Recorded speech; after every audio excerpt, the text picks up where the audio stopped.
الحمد لله الذي أكرمنا ببلوغ العشر الأواخر من رمضان وزينها بليلة هي خير ليالي العام.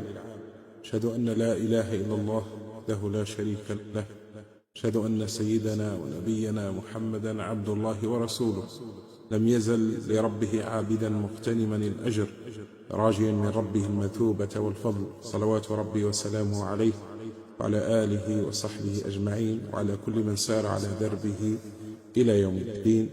ما بعد، أحبتي في الله، تحية طيبة مباركة، السلام عليكم جميعا ورحمة الله تعالى وبركاته. أسعد الله صباحكم وسائر أوقاتكم. أحبتي في الله، اعتبروا بسرعة مرور الليل والنهار، فبينما نحن في انتظار شهر رمضان الفضيل إذا به يمر أكثره وما بقي منه إلا القليل، فاغتنموا فرصة هذه الأيام الباقية منه وتزودوا فإن خير الزاد التقوى. واعلموا أيها الأحبة أنكم في أيام عظيمة وليال كريمة تنزل فيها الرحمات وتعظم فيها أجور الطاعات، فأين أولو الهمم وأين أرباب المجد والقمم؟ أين المشمرون عن ساعد الجد؟ إن العاقل أيها الأحباب من أحسن اغتنام المواسم وأجاد انتهاز الفرص، وطاعة الله هي أعظم تجارة، وعبادته خير مكسب ومطلب، وقبولها عند الله هي الربح الحقيقي. يقول عز من قائل: يا أيها الذين آمنوا هل أدلكم على تجارة تنجيكم من عذاب أليم تؤمنون بالله ورسوله تجاهدون في سبيل الله بأموالكم وأنفسكم ذلكم خير لكم إن كنتم تعلمون. إنكم أيها الأحبة تاجرون في سلعة ثمينة وبضاعة غالية، إنها الجنة وكفى بها مغنما. يقول المصطفى صلى الله عليه وسلم: من خاف أدلج، ومن أدلج بلغ المنزل. ألا إن سلعة الله غالية، ألا إن سلعة الله الجنة. أيها الأحبة، لقد أوشك شهر رمضان على الرحيل، ولم يبق منه إلا القليل، الذي هو مظنة ليلة ذات شرف وقدر عظيم، ألا وهي ليلة القدر التي جعلها الله سبحانه وتعالى خيرا من 1000 شهر. إنها ليلة تشهدها ملائكة الرحمن وتهبط فيها فيوضات الرحمة والغفران، ليلة رفع الله شأنها وأعلى ذكرها، جعلها ميقاتا لنزول كتابه، وشرفها بما أودع فيها من لطائفه وهباته. قال تعالى: إنا أنزلناه في ليلة القدر وما أدراك ما ليلة القدر.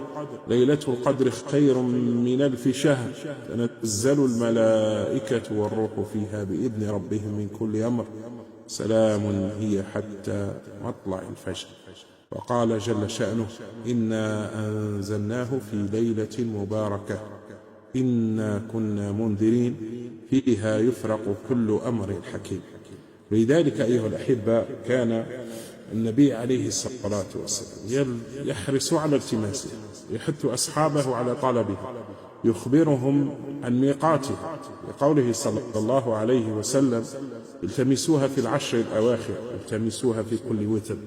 فهل حرصنا على تحريها وإحيائها لننال بشرى سيد الخلق صلى الله عليه وسلم حين قال: من قام ليلة القدر إيمانا واحتسابا غفر له ما تقدم من ذنبه.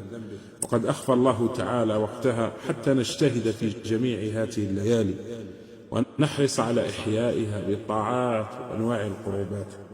فيا إخوة الإيمان، تعالوا بنا نتذاكر ما يمكن أن نملأ به صحائفنا من صالحات الأعمال في مثل هذه الأيام والليالي.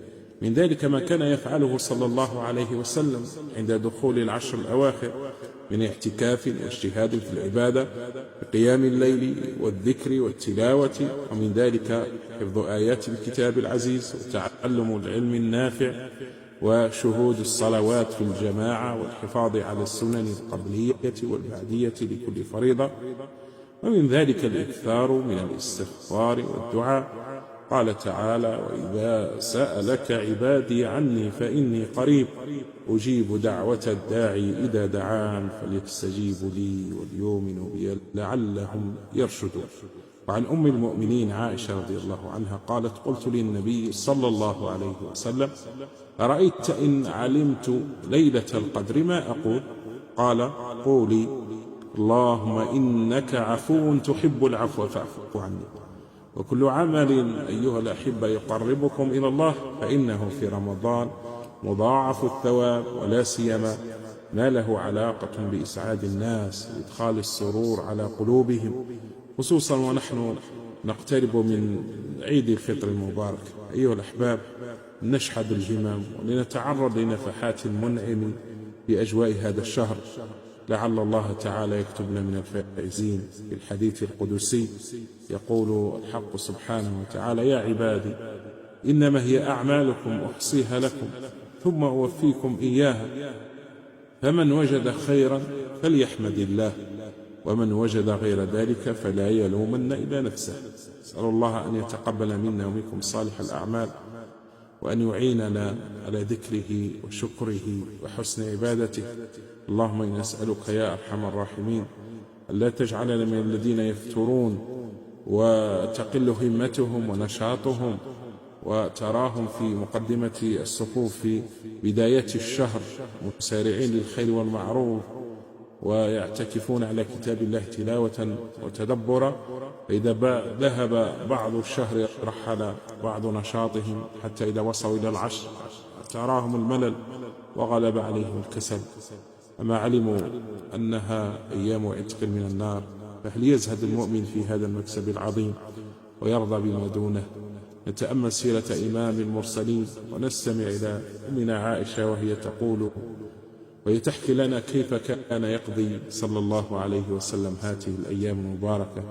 قالت: كان النبي صلى الله عليه وسلم إذا دخل العشر شد مئزره وأحيا ليله وأيقظ أهله. وأيها الأحباب، ما أحوجنا إلى هذا الاقتداء لنختتم هذه العشر الأواخر من رمضان. جددوا عزمكم على مواصلة العبادة، واحرصوا على أن يكون آخر شهركم خيرا من أوله.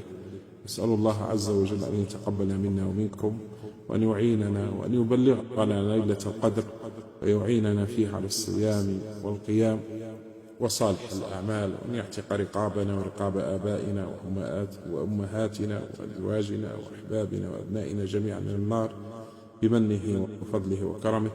والسلام عليكم ورحمة الله تعالى وبركاته.